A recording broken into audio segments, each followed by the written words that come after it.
Agora na SBR tem SBR Esportes com Alex Silva. SBR Esportes.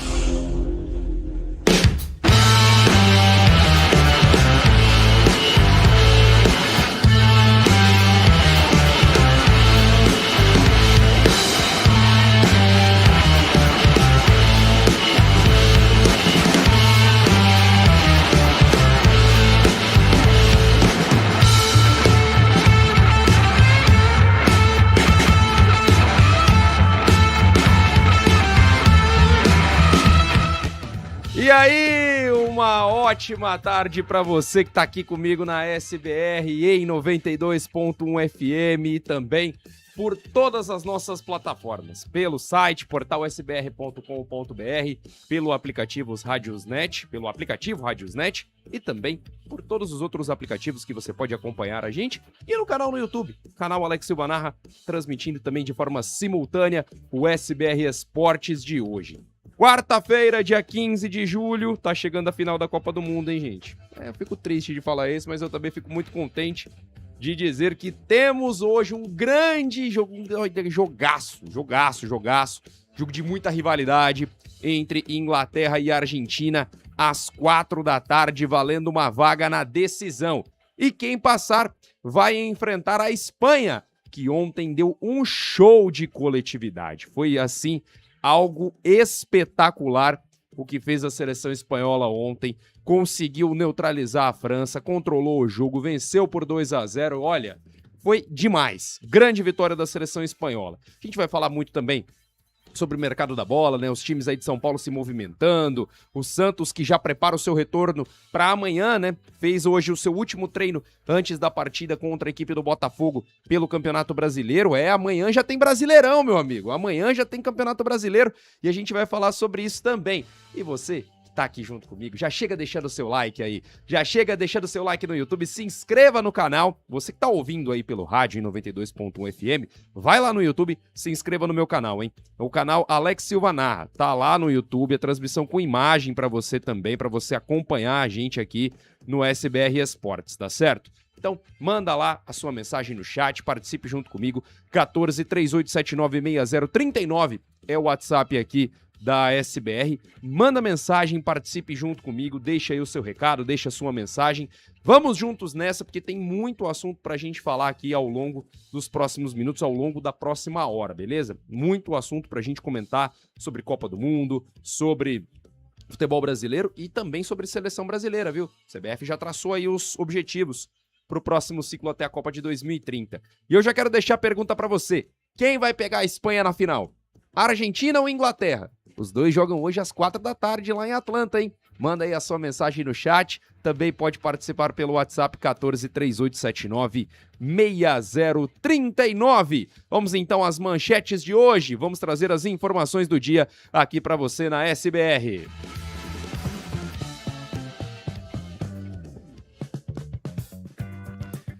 Olha só, vamos então às manchetes de hoje. A Espanha deu um show coletivo, passou pela França e carimba a vaga na grande final da Copa do Mundo. E agora, aguarda o seu adversário, que sai hoje. A Argentina e a Inglaterra decidem a última vaga na decisão logo mais às 4 da tarde em Atlanta. E aqui você vai saber tudo sobre essa partida. Falando agora dos clubes de São Paulo, o Tricolor está acelerando a sua reformulação. O Alan Franco já saiu oficialmente, já é jogador do Tigres. O Tapia tem um empréstimo encaminhado para um time dos Estados Unidos. Em contrapartida, o Tricolor negocia a chegada de outros jogadores para compor o seu elenco. E você vai saber mais sobre isso daqui a pouco. O Corinthians tenta o retorno de Wesley Chicletinho, como era conhecido pela torcida, né? Só que tá esbarrando ali num transfer ban. Precisa resolver essa pendência financeira com a FIFA para trazer novos jogadores. E a gente vai dar detalhes disso daqui a pouco. Já o Palmeiras encaminha a saída de 2 crias da academia. O Naves e o Luigi devem deixar o time, a equipe palmeirense que só tem um objetivo no mercado, trazer o Danilo Santos. Esse é o objetivo do Palmeiras, mas deve aí se desfazer desses 2 jogadores para dar uma aliviada ali no elenco também do Abel Ferreira e para quem sabe esses meninos fazerem com que o Palmeiras tenha caixa, né? Ganhe dinheiro. Para finalizar, os clubes de São Paulo, Gabriel Bontempo está recuperado depois de sofrer um incômodo no pubis e está relacionado para o jogo de amanhã contra o Botafogo pelo Santos. O Santos voltando antes das outras equipes no Campeonato Brasileiro por conta da partida que vai ter na Copa Conmebol Sul-Americana. E para a gente finalizar, a CBF já desenha o plano estratégico para a Copa de 2030, já pensou o ciclo para 2030 e tem 2 objetivos: vencer a Copa América e também as eliminatórias. Essas então são as manchetes de hoje aqui no SBR Esportes. Conto com você aqui junto comigo, participe do 1438796039. 1438796039. Agora, 12:38.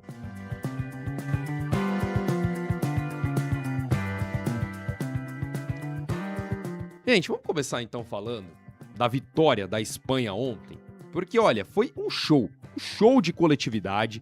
O que fez a seleção espanhola ontem foi algo que me deixou até assustado, de uma certa forma.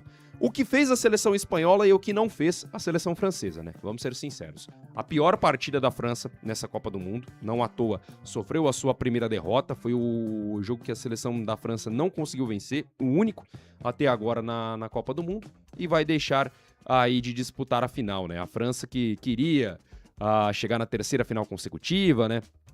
Assim como fez o Brasil em 94, 98 e 2002, a França buscava esse feito contando 2018, 22 e 26, mas ficou pelo caminho.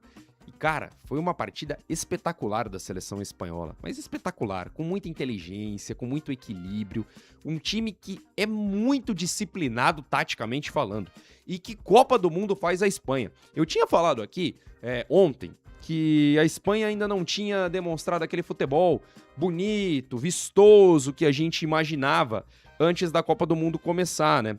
A gente tinha muito essa ideia da seleção espanhola, né? Desse futebol muito vistoso, um futebol envolvente e tudo mais.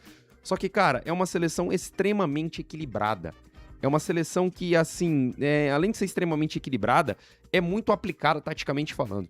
Defensivamente ontem, a Espanha deu um show. Defendeu muito bem. Tanto que a França não conseguiu criar uma grande oportunidade. O Unai Simon, o goleiro da Espanha, pouco trabalhou no jogo. Não teve que fazer uma grande defesa.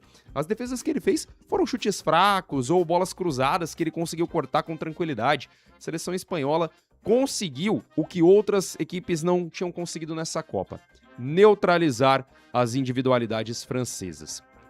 O Olise fez uma partida péssima. O Mbappé, péssimo também ontem. O Barcola foi um cara que tentou alguma coisa, também não conseguiu. O Dembélé estava tentando ali também, até arriscou alguns chutes, mas muito aquém de ser o Dembélé que nós estamos acostumados a ver no Paris Saint-Germain ou até mesmo nessa seleção francesa, nessa Copa do Mundo. E a Espanha conseguiu acabar com esse jogo da França, sabe, com tranquilidade. Neutralizou o time, trabalhando muito bem a bola, valorizou muito bem a posse. Isso é uma coisa que a gente tem que destacar dessa seleção espanhola, que em muitos momentos se defende com a bola, né? Se defende jogando com a bola, tocando, trabalhando passes, envolvendo a equipe adversária. E assim, cara, é um time que às vezes tem um toque de bola que tem muita gente que acha que é chato, mas que eu acredito que faz parte do jogo. Os caras vão tocando a bola, vão envolvendo o time adversário, e quando você vai ver, a Espanha tá atacando com 5, 6, 7 lá na frente. É um número muito grande de jogadores dentro do campo de ataque que faz com que a equipe tenha ali uma arma letal. Acha espaços onde não tem. E foi isso que aconteceu ontem na partida diante da França. Uma partida espetacular da Espanha contra um jogo horroroso da França. Foi horrorosa a partida da França ontem, muito aquém de uma França com a qualidade que tem, principalmente em uma semifinal de Copa do Mundo. Tinha que jogar muito mais do que jogou ontem, foi muito abaixo. A gente tem que falar aqui que o pênalti cometido pelo Lucas Digne foi um pênalti, cara, terrível, terrível, terrível. Juvenil demais. Juvenil, porque eu vou tentar aqui desenhar pra você que tá no rádio, tá? Pra você que não tá me vendo, mas a situação era a seguinte: o Lucas Digne, ele tava dentro da sua área, o jogador francês, e ele ia receber a bola na lateral da entrada da área. Salvo engano, no lado direito do campo de ataque da Espanha, que seria o lado esquerdo da defesa da França. E ele tava de costas pro Lamine Yamal, que vinha ali pra bater de frente com ele pra disputar a bola. Cara, ele dormiu, ninguém avisou que tinha ladrão, ninguém avisou que o Lamine Yamal tava chegando. No que ele vai tentar dar um bico na bola pra afastar o perigo, o Yamal chega, dá um toquezinho na bola, tira a bola dele e sofre o pênalti. Mas foi um pênalti muito juvenil, de um jogador que parecia ali ou estar desatento, ou a equipe não estava atenta pra dar o recado pra ele falar, pô, acorda, mano, tem ladrão aí, tem cara que tá vindo pra roubar a bola. E aí o Lucas Digne acaba cometendo um pênalti ridículo, um pênalti horroroso. A seleção francesa até reclamou que a bola teria batido no braço do Yamal, não bateu. Não teria ali como configurar uma falta de ataque da seleção espanhola. E o Mikel Oyarzabal bateu o pênalti com muita categoria para abrir o placar para a seleção da Espanha aos 22 do primeiro tempo. E esse cara, o Mikel Oyarzabal, é impressionante, bicho. É impressionante o que esse cara joga na seleção da Espanha, cara. Como faz gols. É um cara que eu tava vendo, inclusive, alguns tweets, a galera falando, pô, é um jogador que aparece de 2 em 2 anos, porque aparece em Euro e em Copa do Mundo com a seleção espanhola. Não é um cara que brilha por clubes, não é um cara que tem uma... Como que eu posso dizer? Uma das estrelas do futebol mundial, mas na seleção espanhola, é impressionante o que esse cara joga, bicho. É impressionante como ele consegue fazer gols. Já são 6 gols marcados pelo Mikel Oyarzabal. Aliás, 6 não. Deixa eu ver aqui. Ele chegou ao 5º gol dele nessa edição da Copa do Mundo e tá na cola aí do Messi também, do Mbappé, que ainda vai jogar, né? O Mbappé ainda joga a decisão de terceiro lugar, mas então tem 5 gols o Mikel Oyarzabal. É espetacular os números e a atuação do Mikel Oyarzabal, né? Bateu muito bem, com muita frieza, muita tranquilidade para fazer 1-0 para a seleção da Espanha. E se imaginava que a França fosse conseguir pelo menos jogar um pouco mais no segundo tempo, que nada, cara. A seleção espanhola dominou o jogo, e aí já logo na segunda etapa faz o segundo gol, ali aos 13 minutos do segundo tempo, numa belíssima jogada, uma tabelinha bonita. O Pedro Porro vem pela direita, rola a bola no meio pro Dani Olmo. Todo mundo da França vai marcar a bola e vai em cima do Dani Olmo. No que eles vão para marcar o jogador da seleção espanhola, abrem um corredor pro Pedro Porro entrar, né, na área. Quase que estenderam o tapete vermelho e falaram, vai Pedro Porro, faça o gol. E foi isso que aconteceu. Ele entrou dentro da área, conseguiu tirar do Manhã, o goleiro francês, né, e fez o segundo gol da seleção da Espanha.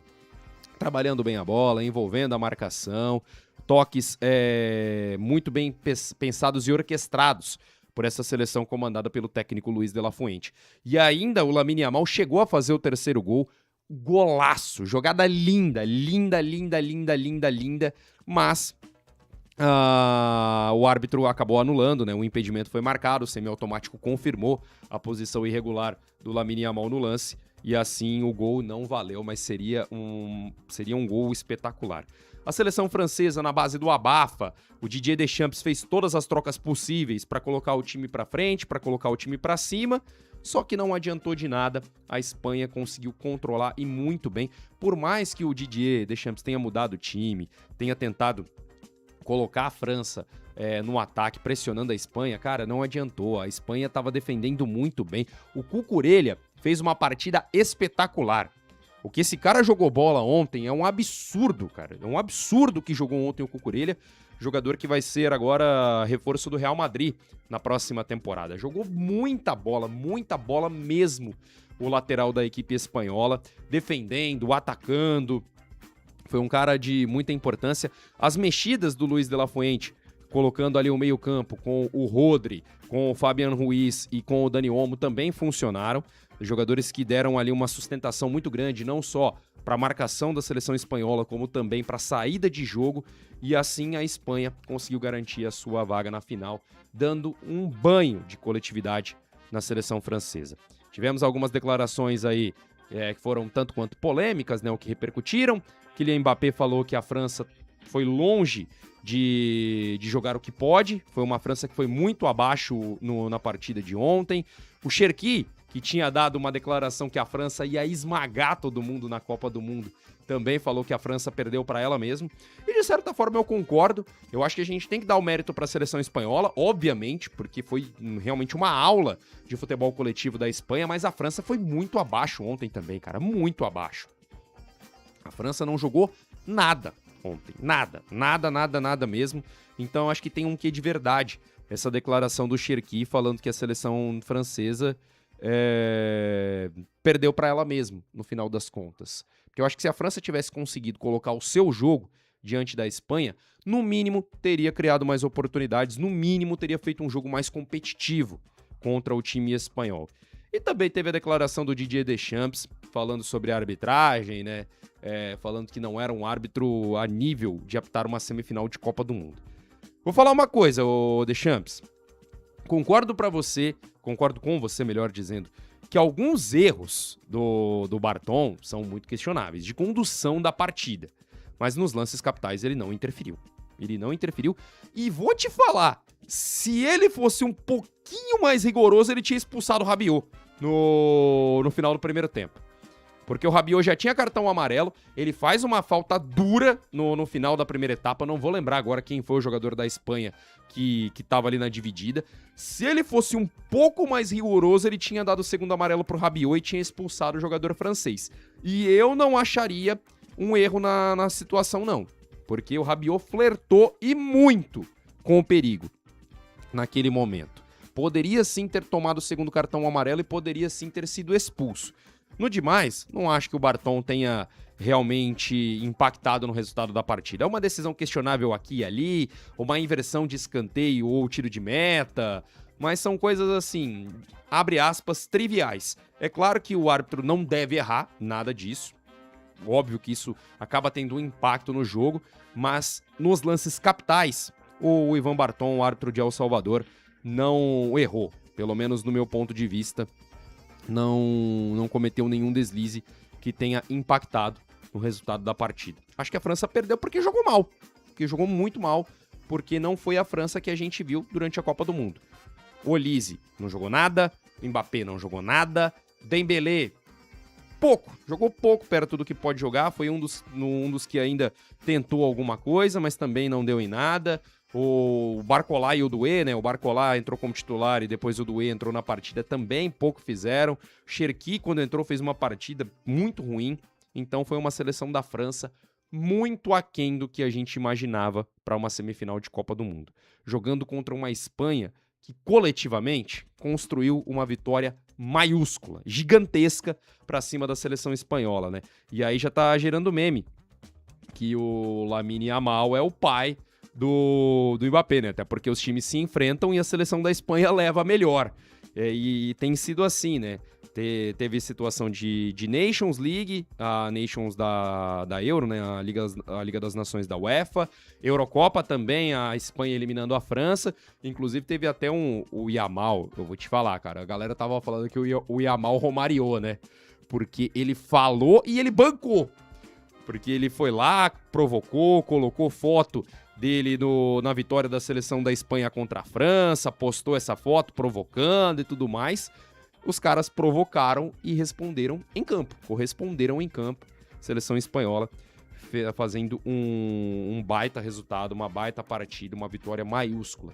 Eu espero de coração que a seleção brasileira, que a CBF possa aprender um pouquinho com o que a Espanha fez nesse sentido de trabalhar a sua seleção. O Luis de la Fuente é um técnico que já trabalha há anos na seleção espanhola, trabalhando nas categorias de base. Inclusive, ele aproveitou muitos jogadores da seleção espanhola que estiveram na final das Olimpíadas contra o Brasil, nas Olimpíadas de 2021, as Olimpíadas de Tóquio. Naquela oportunidade, o Brasil enfrentou a Espanha e muitos desses caras estavam na seleção espanhola naquele jogo e estavam ontem também em campo. Vou até pegar aqui, ó, a escalação da Espanha para você ver como que era o time em 2021. O Brasil venceu aquelas Olimpíadas, é bem verdade, mas dos caras do Brasil que jogaram aquela final olímpica, só estavam na Copa o Bruno Guimarães e o Matheus Cunha. Fora eles, não tinha mais ninguém daquele time em campo. Já a seleção espanhola, o Unai Simón era o goleiro titular, foi o goleiro da Copa do Mundo. Aí, ó, o Cucurella também estava naquele time, era um dos laterais, um dos defensores, e estava também nessa Copa do Mundo. O Pedri estava naquele time, o Mikel Merino estava naquele time, o Oyarzabal estava naquele time, o Dani Olmo fazia parte daquele time. Esses, os titulares da seleção espanhola que enfrentaram o Brasil naquela decisão de 2021 nas Olimpíadas. Para quem não sabe, as Olimpíadas elas são disputadas na categoria sub-23, você podendo convocar, agora eu não vou me recordar se são 2 ou 3 jogadores profissionais, né, acima dessa idade. Não que esses caras não sejam profissionais, né, mas você pode convocar 2 ou 3 jogadores acima dessa idade e o restante é tudo sub-23. São jogadores mais jovens, tanto que as equipes não levam os seus principais atletas, né, mas a seleção espanhola tinha um time muito forte em 2021 e esse trabalho foi construído ano após ano, um trabalho de base que foi tendo ali um planejamento adequado, feito da melhor forma e assim a seleção espanhola chega a uma final de Copa do Mundo em 2026, com o Luis de la Fuente, que foi técnico das categorias de base da Espanha, passou por várias categorias de base do futebol espanhol e agora comanda a equipe principal, levando o time para uma decisão de Copa do Mundo. Não é um trabalho que dá resultado do dia para a noite. Não é um trabalho, hoje eu vou começar, na próxima Copa eu já vou ter esse resultado. Não necessariamente. A Espanha, depois do título de 2010, passou por ciclos terríveis de Copa do Mundo, a gente pode colocar assim. Porque em 2014 cai na primeira fase, em 2018 é eliminada já nas oitavas de final, a seleção espanhola. Em 2022, já um time mais jovem, um time ali que já tinha caras como o Dani Olmo, o Pedri, já faziam parte daquela seleção espanhola de 2022 no Catar, já era um time mais renovado, mas ainda assim ficou pelo caminho também. Eu vou até pegar aqui a Espanha na Copa do Mundo de 22, porque eu não me recordo agora qual foi a classificação da Espanha, até que parte a Espanha chegou da Copa. A seleção espanhola foi eliminada nas oitavas também, caiu para a seleção de Marrocos. Então foram 3 Copas que a Espanha não chegava nem na semifinal, ou nem nas quartas de final, melhor dizendo, né? 14, 18 e 22. E depois de anos, o trabalho dá resultado. E agora, em 2026, depois de 16 anos, a seleção espanhola volta a jogar uma final de Copa do Mundo. E olha, contra quem for, seja contra a Argentina ou seja contra a Inglaterra, a Espanha é favorita. E que Copa fez a seleção espanhola, viu? Por mais que não tenha feito aquele futebol tão brilhoso, vistoso, quanto a gente imaginava, mas é uma seleção espanhola que até agora só sofreu 1 gol nessa Copa, é a defesa menos vazada do campeonato, e em 6 jogos, se você só tomar 1 gol, enfrentando Espanha, enfrentando a Portugal, enfrentando o Uruguai e a Bélgica também, né, que foi a única equipe que conseguiu vazar essa Espanha, é um feito, assim, maravilhoso. E só pegando pedreira durante o caminho, só pegando pedra no sapato desde a primeira fase, no jogo contra o Uruguai, por exemplo, já era um jogo difícil, e também nas partidas que teve de mata ao longo do torneio. E olha só que detalhe curioso, né? A única seleção que não tomou gol da Espanha até agora na Copa do Mundo foi Cabo Verde, que empatou o jogo em 0-0 na estreia do torneio.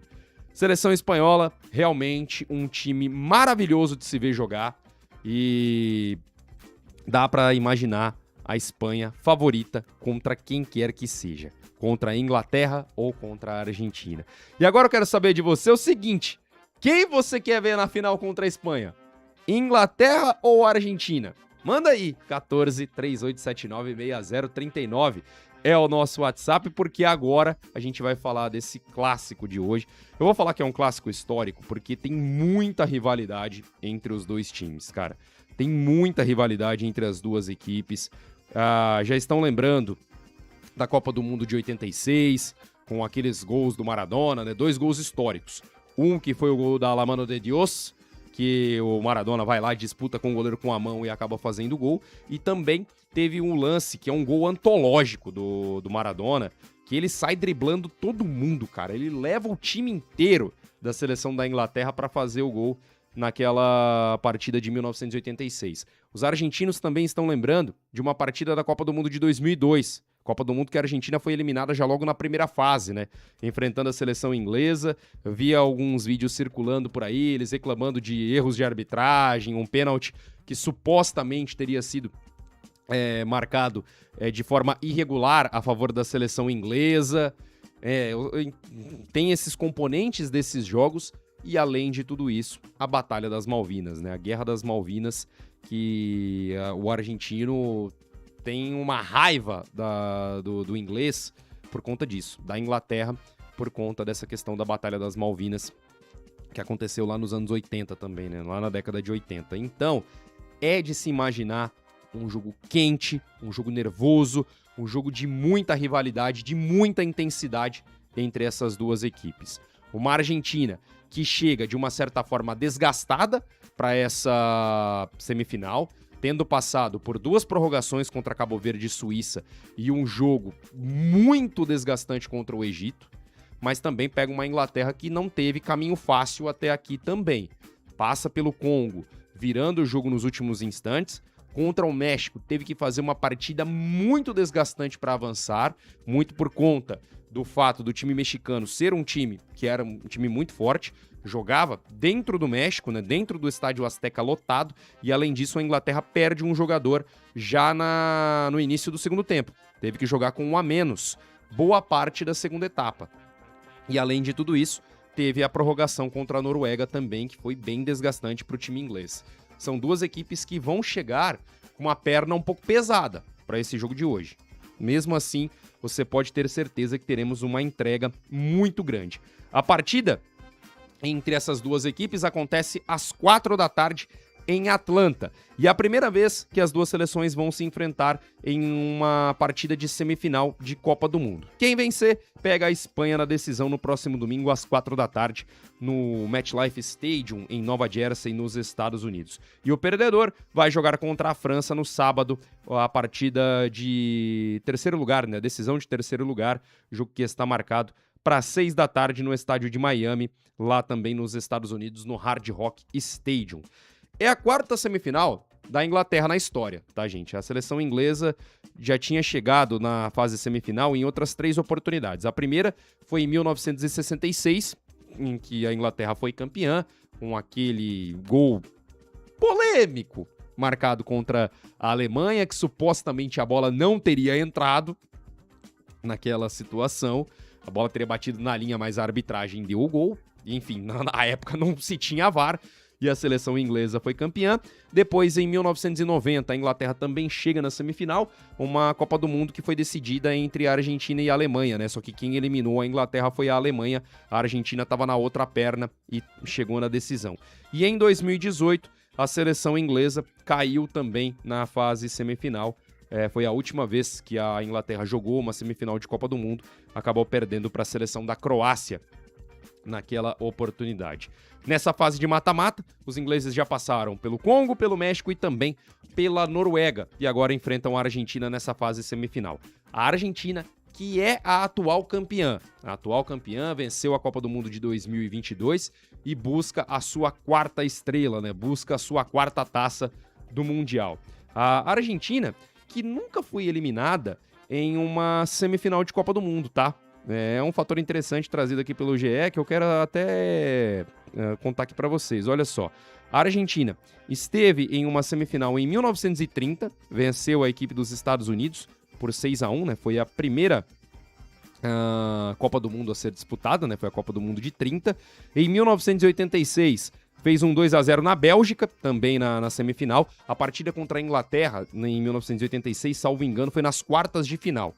E aí a Argentina ganha da Bélgica na semifinal e enfrenta depois a Alemanha na decisão. Foi ali o segundo título da Argentina na história.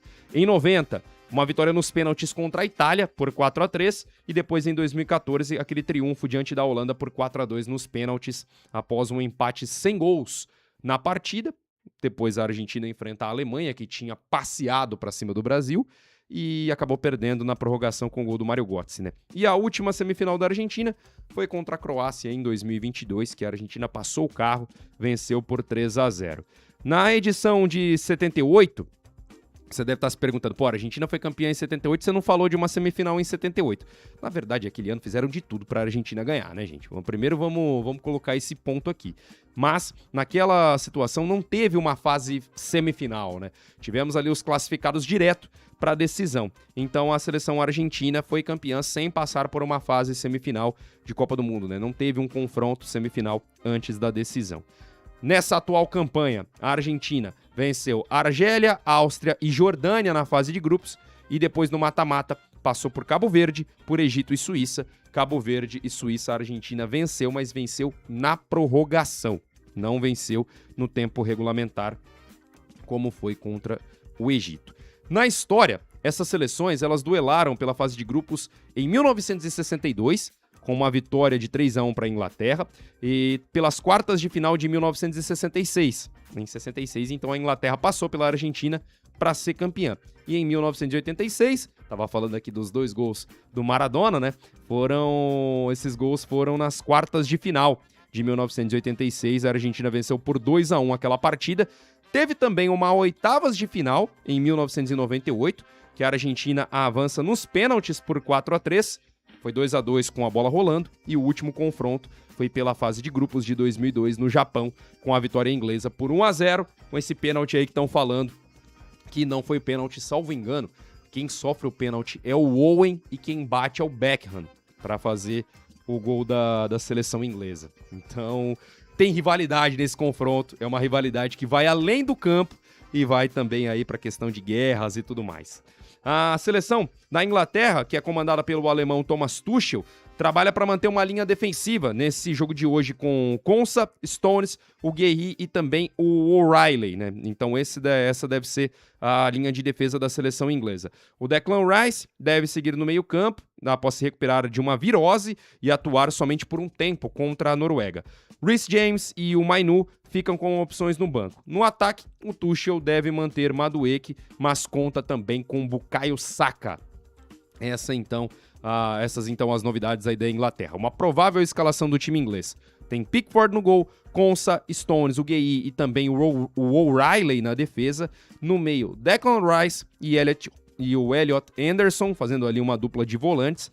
Mais à frente, o Anthony Gordon, o Bellingham, o Madueke e o Kane sendo a referência do time lá no ataque. E olha, essa dupla Kane e Bellingham fazem uma Copa até agora espetacular. Quando um não decide, o outro vai lá e coloca a Inglaterra na próxima fase. A seleção da Inglaterra que não vai poder contar com o Jarrell Quansah, foi suspenso, né? Perdeu 2 partidas depois da expulsão que ele teve contra o México. Pode voltar a jogar ou na decisão de terceiro lugar ou na final da Copa.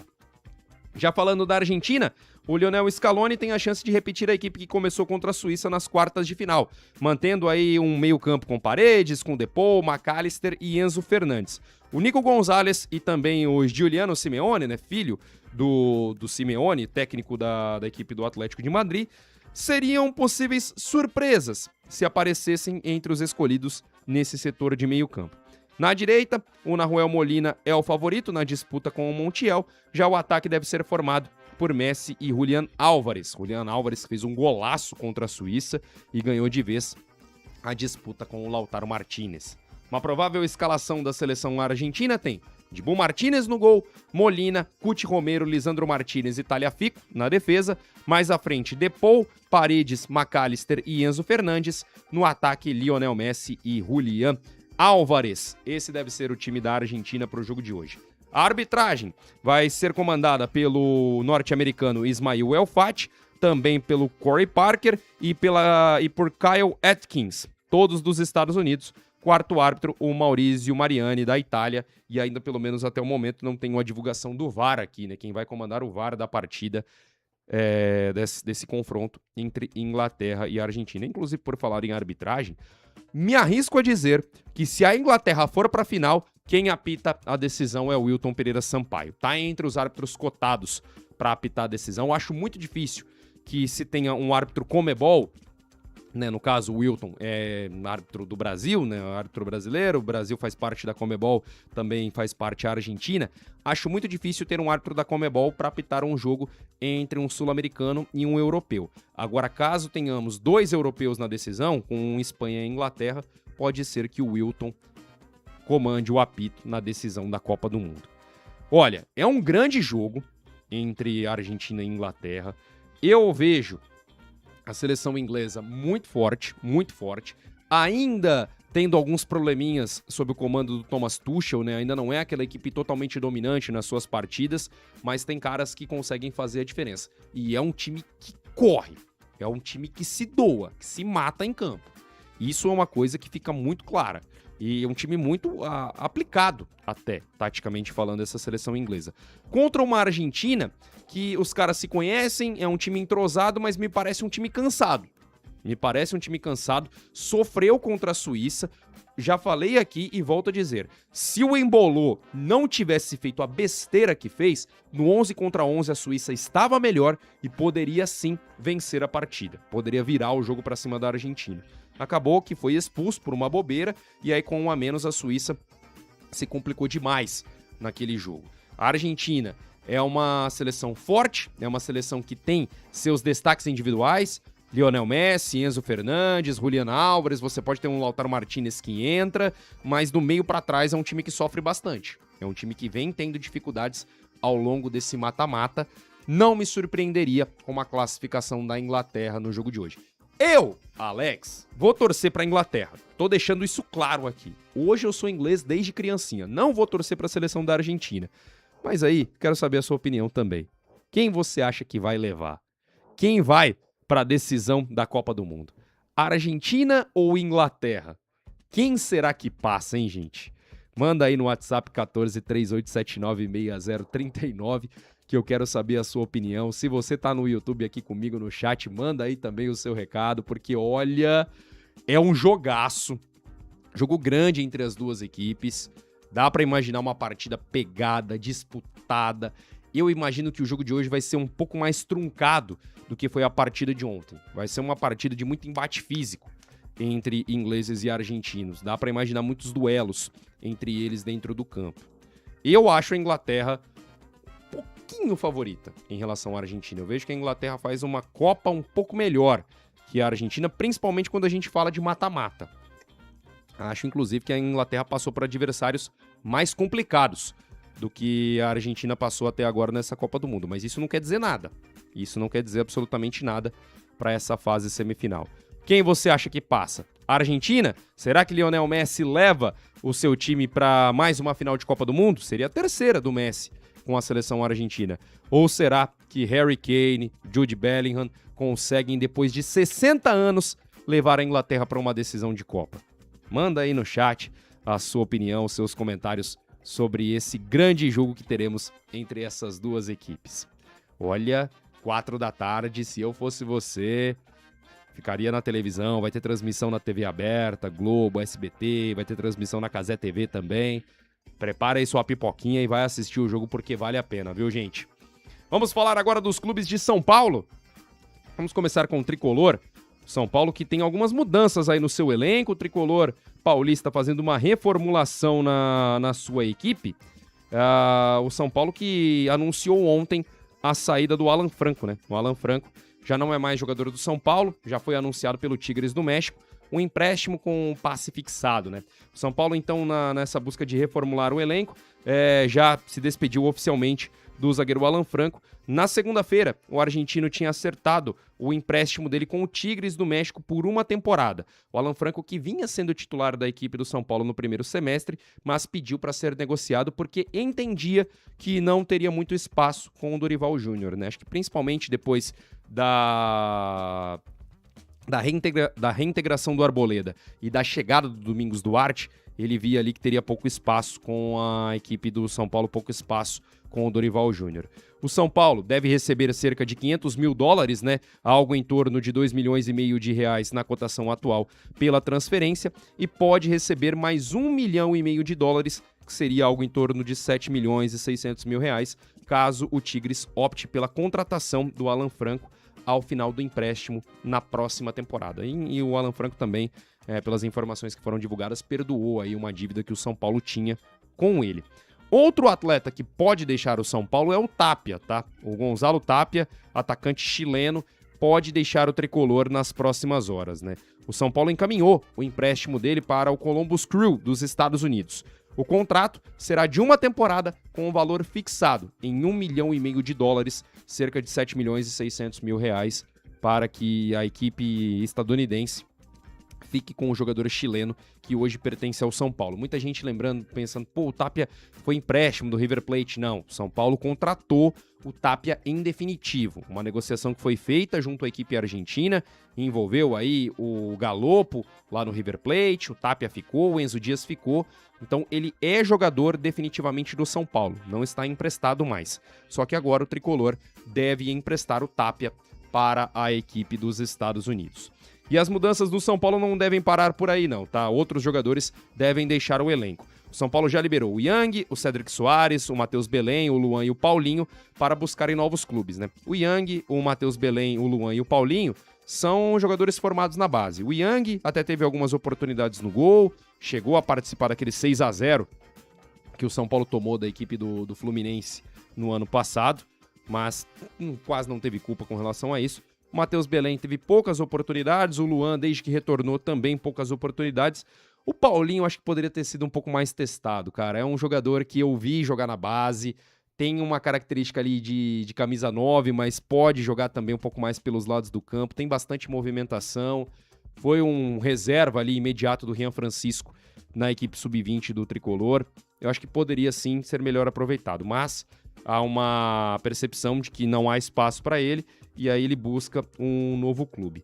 O Yang já tem negociações avançadas para defender o Portimonense de Portugal e os demais seguem com futuro indefinido até agora. Quem voltou para o São Paulo, mas também pode ser que seja uma volta breve, é o Bobadilla, né? Ele disputou a Copa do Mundo com o time paraguaio, retornou na última segunda-feira, mas pode ser negociado. São Paulo entende que com a Copa do Mundo, talvez o Bobadilla tenha se valorizado no mercado e aguarda propostas pelo jogador. Ele tem contrato com o São Paulo até 2027 e o Tricolor tem 60% dos direitos econômicos do atleta. São Paulo, então, aí reformulando o seu elenco, né? Fora as saídas, o São Paulo já acertou a chegada do Vitor Sá, atacante, que vai defender a equipe do São Paulo pelos próximos anos. O Domingos Duarte e o Newton, né? O Domingos Duarte, zagueiro português, e o Newton, volante, estão bem encaminhados com o São Paulo, devem ser anunciados aí nos próximos dias, horas, enfim. E também o Aurélio Buta, o angolano, que é naturalizado português, lateral, que pode jogar um pouco mais à frente, pode também jogar como zagueiro, também tem uma situação um pouco mais avançada com o São Paulo, pode ser um reforço do Tricolor para o restante da temporada. O São Paulo fazendo uma reformulação no seu elenco para enxugar um pouco a folha salarial, trazer jogadores que estavam em fim de contrato, jogadores que não estavam vinculados a outros clubes para não gastar dinheiro e também deve promover alguns atletas da base. Eu vou ser sincero aqui para vocês, quando eu falo de São Paulo, eu sempre tomo um pouco de cuidado. Você pode falar, tá passando pano que não sei o que, gente, eu trabalho lá. Então eu não posso sair falando à torta e à direita de São Paulo aqui. Tô sendo sincero aqui com vocês.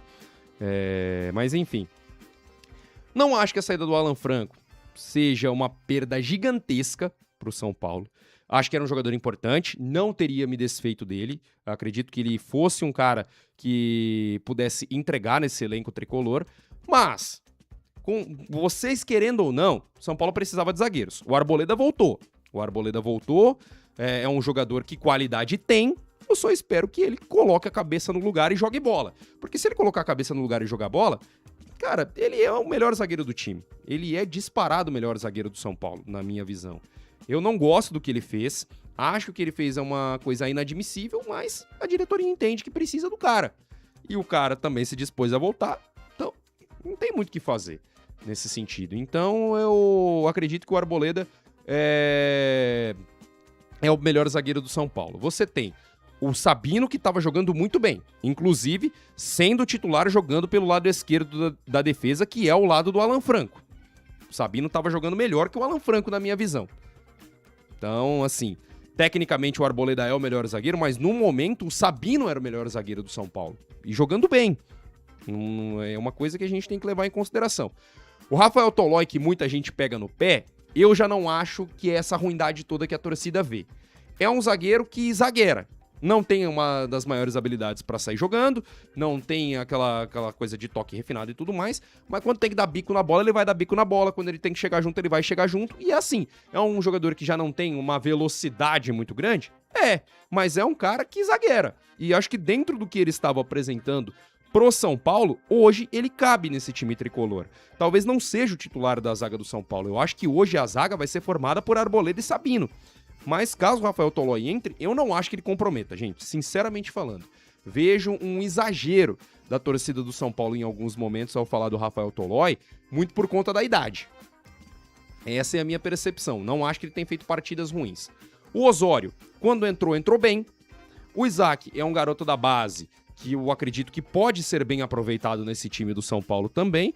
E o Domingos Duarte é um zagueiro que, apesar de não ter um nome assim reconhecido e tudo mais, fez parte de uma das melhores defesas da La Liga, jogando no Getafe.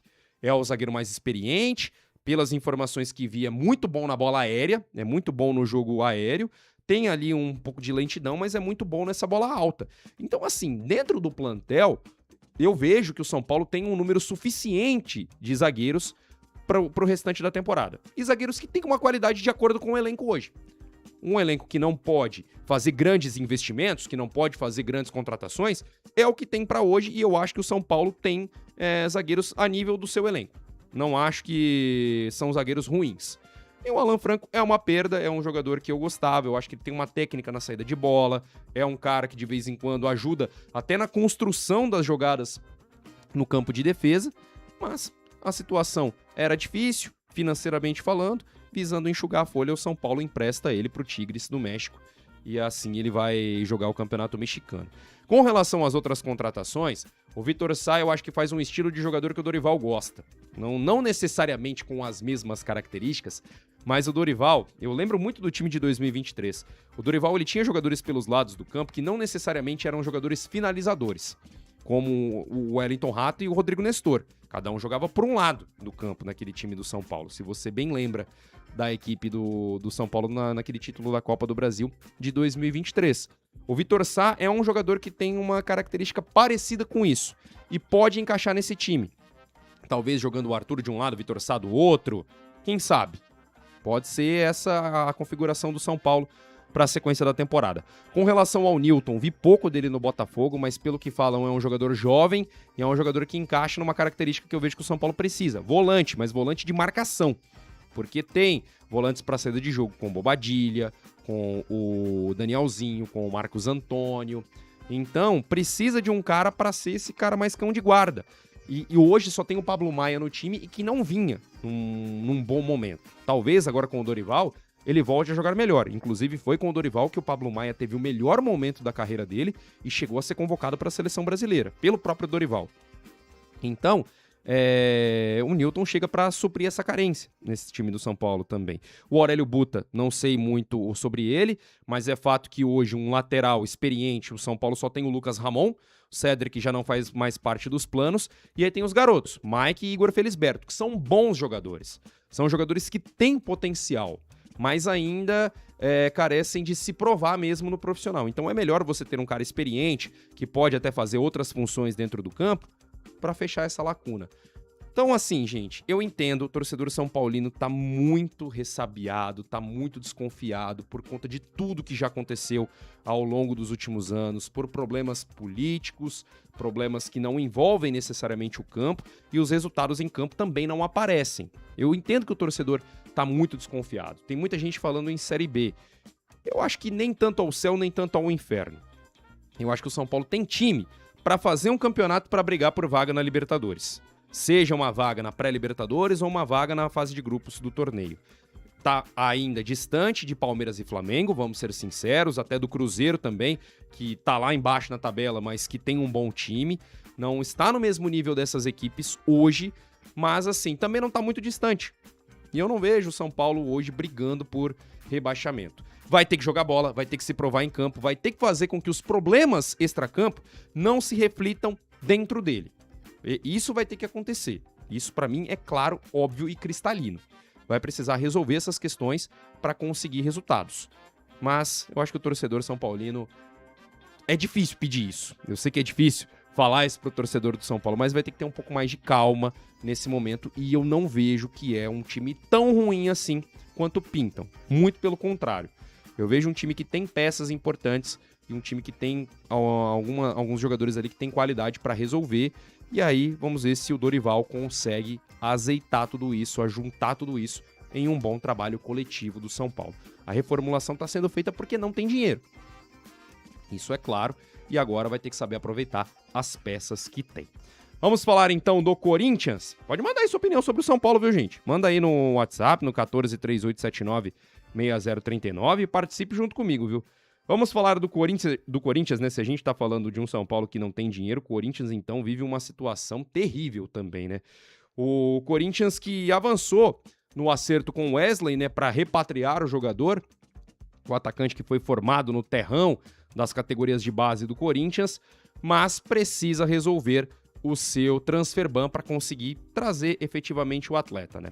O acordo verbal entre o Corinthians, o Wesley e o Al Nassr da Arábia Saudita, que é o time onde o Wesley joga hoje, está bem próximo. Isso porque o Al Nassr precisa se desfazer de um jogador estrangeiro, por conta do limite de estrangeiros na sua equipe, e o Wesley pode ser esse jogador negociado. Além disso, conta com o desejo do jogador de voltar a jogar pelo Corinthians e de estar em São Paulo para estar próximo da família, próximo dos amigos, próximo de uma rede de apoio.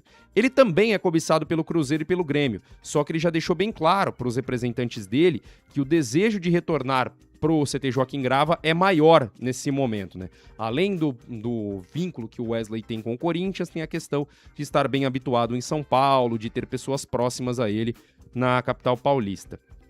Além dessa questão do desejo declarado, né, do Wesley, o possível reforço deve abrir mão de parte dos seus vencimentos junto à equipe saudita para se readequar ali à realidade financeira do Corinthians e também do Al Nassr, né? O Al Nassr que precisa negociar o Wesley para abrir uma vaga de estrangeiro no seu elenco.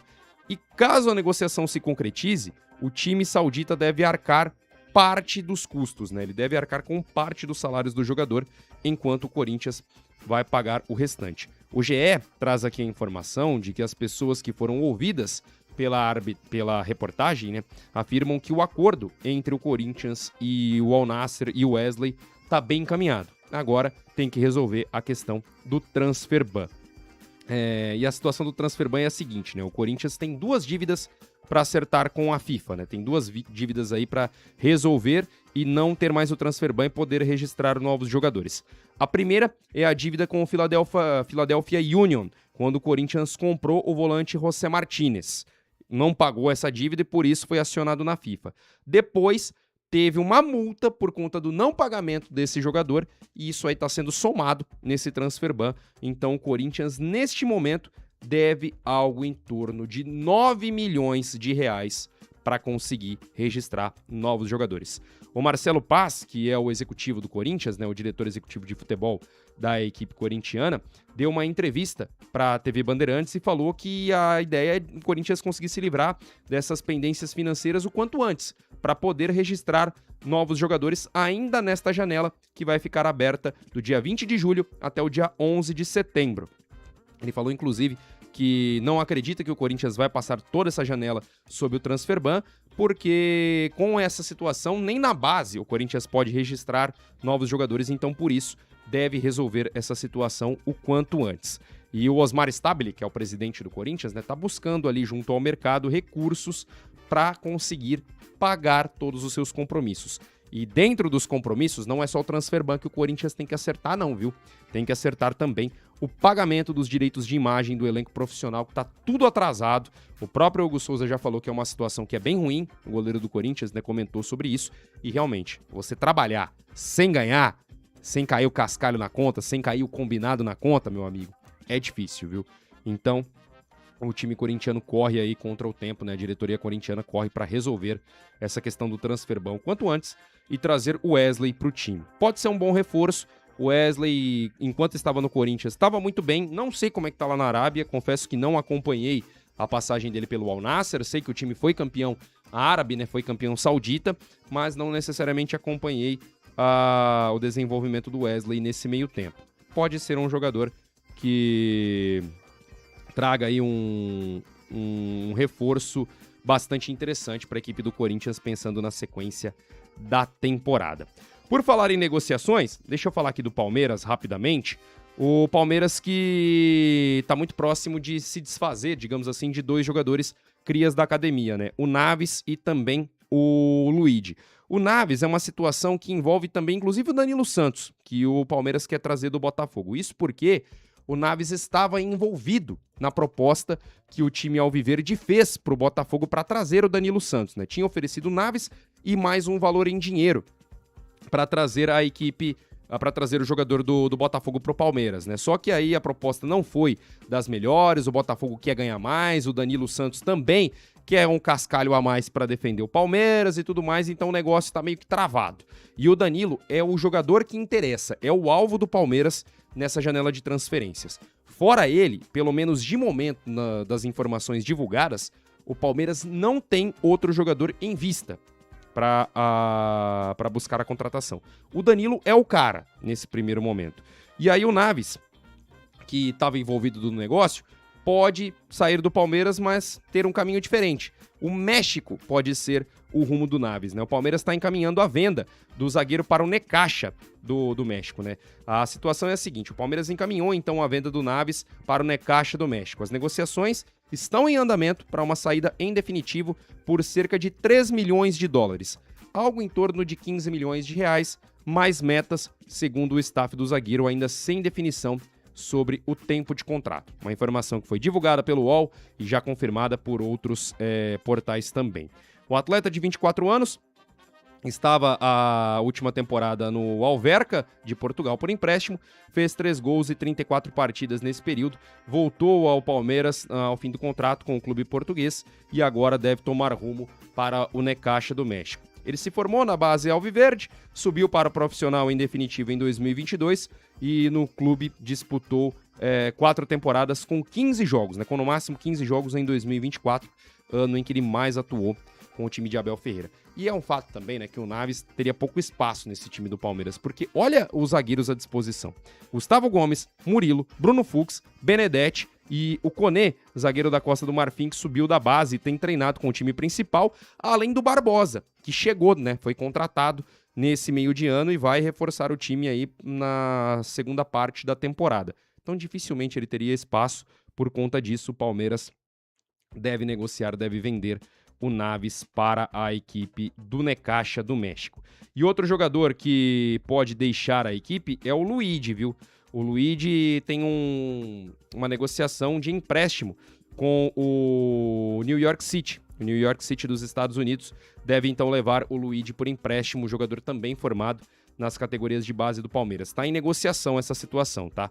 O clube já encaminhou o acordo na opção de compra, mas ainda debate algumas questões contratuais. O time norte-americano quer que o jogador fique por 1 ano, enquanto o Palmeiras deseja um contrato curto de apenas 6 meses com os norte-americanos. O Palmeiras e o New York City alinharam uma opção de compra na casa dos 35 milhões de reais. E em breve, aí tanto o staff do Palmeiras como também o staff do Luigi devem avançar nessa negociação. Informação divulgada pela ESPN. O Luigi, que também não tem tanto espaço nessa equipe do Palmeiras, pode ser negociado com o futebol norte-americano. É o Palmeiras buscando fazer caixa aí com os seus jogadores formados na base. Agora a gente fala sobre Santos, o Santos que vai jogar amanhã, viu? Amanhã tem Campeonato Brasileiro, viu, gente? Ó, hoje tem Copa do Mundo, tal, semifinal de Copa, domingo tem decisão, mas amanhã o Brasileirão já tá de volta, viu? O Santos encerrou a preparação para enfrentar o Botafogo pela 19ª rodada do Campeonato Brasileiro. Os times jogam amanhã às 7h30 da noite no estádio Newton Santos. E o meia Gabriel Bontempo é uma das novidades entre os relacionados para o jogo, né? O Gabriel Bontempo, que sofreu ali um incômodo no pubis, ficou aí fora de algumas partidas, né? Perdeu parte da intertemporada, se recuperando desse incômodo, conseguiu evoluir e está entre os relacionados para a partida de amanhã lá no Rio de Janeiro. Outra novidade é a presença do atacante Nadson, né? Jogadora de 17 anos, das categorias de base do Santos, chamou a atenção do Cuca ao se destacar na partida contra o Botafogo pelo Brasileiro Sub-20 e ganhou minutos no jogo treino contra o Osasco Sporting, equipe aqui da região da capital paulista, né? Ele não era relacionado entre os profissionais desde fevereiro, quando estreou nos minutos finais da vitória contra o Noroeste. O Noroeste, que disputou a primeira divisão do Campeonato Paulista. O Nadson jogou alguns minutinhos naquela partida, desde então não jogou mais pelo profissional do Santos e agora retorna para a equipe principal. Em contrapartida, né, o Cuca vai ter desfalques para esse jogo de amanhã. O Moisés ainda trata de uma torção no tornozelo direito, que foi sofrida no amistoso contra a União São João de Araras, e está fora. Além dele, o João Schmidt sentiu um desconforto na região da coxa direita e, por conta disso, não fica à disposição para a partida contra o Botafogo. Então, esses são os desfalques do Santos. Um provável peixe para o jogo de amanhã contra o Botafogo tem Gabriel Brazão no gol, Gabriel Menino, Lucas Veríssimo, Luan Pérez e Escobar na defesa, William Arão, Gustavo Henrique e Roleiser no meio, Miguelito, Rony e Barreal. Esse deve ser o time do Santos para enfrentar o Botafogo. E aí você vai me perguntar, cadê o Neymar? Neymar deve se reapresentar na sexta-feira, dia 17, pelo menos essa é a data programada. Tá treinando lá em Miami, que não sei o quê, mantendo físico, tendo férias e tudo mais, mas não volta já para esse jogo contra o Botafogo. E vou ser sincero para você, eu sei que o Neymar tem direito a férias, tem direito ao que for, mas cara, para um cara que ficou tanto tempo fora, tava jogando agora na Copa do Mundo, pelo menos alguns minutos, pô, podia, né, já voltar a jogar, né? Ou, sei lá, né, talvez já anuncie de vez a aposentadoria e não volte mais pro futebol. Vamos aguardar quais serão os próximos passos do Neymar Júnior, né? E pra gente finalizar, já que eu falei de seleção brasileira, eu quero trazer aqui uma informação que foi divulgada ontem à noite e que tá repercutindo aí com relação ao próximo ciclo da seleção brasileira, né? A CBF, que é a Confederação Brasileira de Futebol, já traçou os objetivos das duas seleções, da seleção feminina e da seleção masculina, para as Copas de 2027 e 2030. 2027 a seleção feminina e 2027 e 2030 a Copa do Mundo masculina, né? Para a Copa do Mundo feminina, já vou falar aqui então das mulheres, né? A Copa que vai ser disputada no Brasil, a seleção brasileira vai aí para uma preparação enfrentando, ou pelo menos tem em vista, enfrentar as principais seleções, os principais times, para conseguir fazer bonito na Copa do Mundo que vai ser disputada em solo brasileiro no ano que vem, tá? O Arthur Elias, o técnico da seleção feminina, traçou, junto com a sua comissão, os planos para a Copa do Mundo do ano que vem. O Brasil vai sediar pela primeira vez a competição, pela primeira vez na história, então o Brasil vai ser a sede da Copa do Mundo feminina no próximo ano. E essa preparação da seleção prevê 4 datas FIFA entre outubro de 2026 e abril de 2027, com amistosos contra adversários de alto nível, adversários que vão brigar pelo título da Copa do Mundo Feminina. Já estão previstos os jogos contra o Japão no fim deste ano, inclusive a seleção brasileira e o Japão jogam direto, né, no futebol feminino, é impressionante. No fim deste ano, além de outras seleções a serem definidas, foi o que informou a CBF. Esse encontro que aconteceu, né, que reuniu aí presidentes de federações, os diretores e tudo mais, foi para discutir aí os próximos ciclos, né? E esse encontro também serviu para prestação de contas da atual gestão, com ênfase na reforma de calendário, criação de grupos de trabalho no fair play financeiro, de arbitragem e também da base. Falando de Copa do Mundo Feminina, é importante a gente fazer um investimento maior mesmo, viu, gente? Na formação de atletas, em um calendário melhor para essas meninas, que em muitos momentos é um calendário muito bagunçado, esquisito.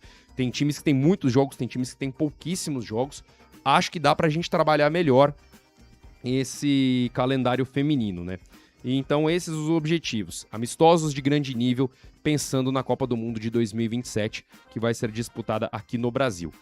Com relação ao time masculino, já pensando em 2030, primeiro que o Samir Chaudhry, que é o presidente da CBF, disse que Não foi o resultado esperado nessa Copa do Mundo de 2026, que esperava mais dessa equipe, esperava um resultado mais positivo, mas que também tem aí alguns pontos que precisam ser destacados ao longo desse ciclo, né?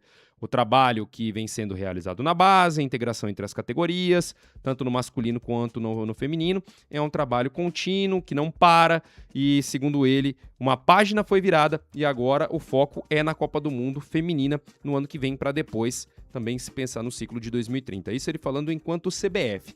E eu falei aqui, e a gente tem que levar em consideração também que o Brasil teve um ciclo todo atribulado para essa Copa do Mundo de 2026. Trocas de técnico, trocas no comando, isso não poderia dar um resultado melhor do que deu, gente. Não poderia. Era certo que daria um resultado ruim. E deu. O Brasil caiu nas oitavas de final da Copa. Eu só espero que agora tenha um planejamento diferente. Uma continuidade no cargo. O Samir Chaldi pode não ser dos melhores, pode não ser o cara, mas já vem pelo menos aplicando melhorias que outros não tinham feito no futebol brasileiro. O fato de pelo menos você ter um calendário definido, um calendário que já tá, digamos assim, um calendário base, que você sabe, eu contesto algumas coisas, mas que você sabe que vai começar em janeiro, terminar em dezembro, com as datas de tal dia a tal dia, e com intervalo no meio para tal dia finalizar o ano, pelo menos já te dá um norte para um planejamento adequado. E isso vai acontecer até 2030. Pelo menos essa é a ideia, de ter um calendário base. Já acabaram com a aberração dos jogos do domingo à noite, 8h30, jogos às 7 da noite, que é terrível para público nos estádios. É bom às vezes para TV, mas para público é péssimo. E isso é uma decisão que, na minha opinião, foi muito bem tomada. Vão colocar o tal do semiautomático também nos jogos do Campeonato Brasileiro da Série A. Existe aí também uma expectativa com relação à profissionalização da arbitragem. Não está acontecendo tudo da forma como ele falou necessariamente, que já era para estar desde o começo do ano tudo isso rolando, mas já tem algumas melhorias. E isso para mim está muito claro. Eu acho que a gente critica quando tem que criticar e elogia quando tem que elogiar. Fez pelo menos o que os outros não estavam fazendo. Espero que ele continue esse trabalho, espero que ele continue essas melhorias. E também, agora pensando em seleção brasileira, pensando em futebol brasileiro, vamos pensar aí em uma formação de jogadores adequada, em um calendário legal para todo mundo, pensando também nas meninas, dar um calendário com visibilidade. Gente, não existe um jogo de Copa do Brasil acontecer numa quinta-feira, numa quarta-feira, 3 da tarde. Não existe isso, desculpa. Não dá para você colocar um jogo do São Paulo, um jogo do Corinthians, que seja, num horário desse. Se você quer dar visibilidade para um campeonato, se você quer dar visibilidade para o futebol feminino, essas partidas elas precisam estar em horários acessíveis e de preferência em horários que não conflitem com o futebol masculino. Porque, gente, vamos ser sinceros aqui, na dividida, se joga São Paulo no masculino e São Paulo no feminino no mesmo horário, é óbvio que a maior parte da torcida vai estar acompanhando o masculino. O Corinthians tem uma iniciativa fantástica no futebol feminino, uma presença de público muito boa. Coloca os dois jogos no mesmo horário para você ver o que acontece. Não vai ter público, sabe? Então, assim, é pensar nessas coisas, sabe? Pensar num calendário melhor, em horários melhores, para os jogos serem mais atrativos também para o torcedor. E além disso, pensar na formação de atletas também. E claro, pensar numa formatação de seleção, que isso também é muito importante. Uma seleção brasileira campeã dá outra visibilidade para o futebol nacional, ajuda no desenvolvimento do futebol nacional. Eu não tenho dúvida disso. Então pensar nisso é muito importante. E nessa reunião que aconteceu, a CBF fez um balanço da gestão, falou sobre a Copa do Mundo, falou sobre outras coisas também, né? O Samir Chaldi estava presente, o Rodrigo Caetano também representou a seleção brasileira e esse encontro teve a participação da diretoria da CBF e também dos presidentes das federações. Falando exclusivamente de seleção para a Copa do Mundo de 2030, os objetivos traçados foram vencer a Copa América de 2028 e as eliminatórias para a Copa do Mundo. A gente ainda não sabe qual vai ser o formato das eliminatórias para a Copa, porque Argentina, Uruguai e Paraguai já estão na Copa do Mundo de 2030, né, por conta de sediarem ali aquelas partidas comemorativas. Mas pode ser que esses times joguem as eliminatórias sendo café com leite. Já existiu aí essa conversa. Esses times podem jogar essas eliminatórias sem necessariamente fazer uma... Como que eu posso falar? sem buscar classificação, sem valer, vamos colocar assim. Seria um café com leite no torneio. Jogariam para ganhar ritmo, para fazer partidas interessantes a nível de futebol mundial e conseguir preparar suas seleções para 2030. Mas pode ser que elas não joguem também as eliminatórias e tenhamos uma eliminatórias com 7 times brigando por 3 vagas. Então, assim, o Brasil classificar para a Copa do Mundo é obrigação para a Copa do Mundo de 2030, né, gente? Isso não se leva nem em consideração. Vencer a Copa América de 2028 também acho que é um objetivo bem alcançável. Mas o principal é conseguir formatar uma seleção que chegue com identidade para a Copa do Mundo de 2030, que chegue fortalecida, em que os jogadores saibam o que eles têm que fazer dentro do campo. Ganhar ou perder faz parte, mas precisa pelo menos chegar dessa forma, é o que eu penso. E uma coisa também que me chamou a atenção é o Carlo Ancelotti não ter feito parte dessa reunião. Eu acho que ele tem direito a férias, ele tem direito a descansar e tudo mais, é um senhor já de 67 anos de idade, poderia estar aposentado ao invés de estar na beira do campo, mas, cara, eu acho que ele como técnico da seleção, depois do que aconteceu na Copa do Mundo, tinha que estar presente, cara. Tinha que estar presente, e presente assim, não é online, não. Tinha que estar presente ali, para conversar com todo mundo das federações, entender um pouco mais da realidade do futebol brasileiro, seria importante. Não acho que é uma obrigatoriedade, não acho que necessariamente faria uma grande diferença, mas é importante você estar ali presente, sabe? Mostrar que você tá ali. Às vezes o mostrar que você está é melhor do que necessariamente você simplesmente falar, eu não tenho nada a ver com isso, não é a minha obrigação, não vou estar lá. Se faça presente, faça contato com o pessoal, mostre pra galera que você tá trabalhando. É aquela história, né, que falam, né, que a mulher de César, ela não basta ser honesta, né, ela precisa parecer honesta. No caso do Carlo Ancelotti, não é só estar trabalhando, ele precisa mostrar que está trabalhando. Até para afastar qualquer tipo de ruído, qualquer tipo de crítica. Então acho que seria importante ele participar dessa reunião, ao qual ele não esteve presente, não participou. E também pesa muito o fato da seleção brasileira ter sido eliminada já na fase de oitavas de final da Copa. Enfim, gente, 1h43, falei demais aqui, mais de 1h10 de programa. E a gente falando muita coisa sobre futebol brasileiro, sobre seleção, sobre Copa do Mundo e também sobre os clubes de São Paulo. Amanhã eu volto, a partir do 12h30, trazendo quem classificou, quem vai jogar a final contra a Espanha e quem vai jogar a decisão de terceiro lugar contra a França no próximo final de semana. É a Copa do Mundo chegando na reta final. Recapitulando, hoje 4 da tarde, em Argentina e Inglaterra brigando por uma vaga na decisão.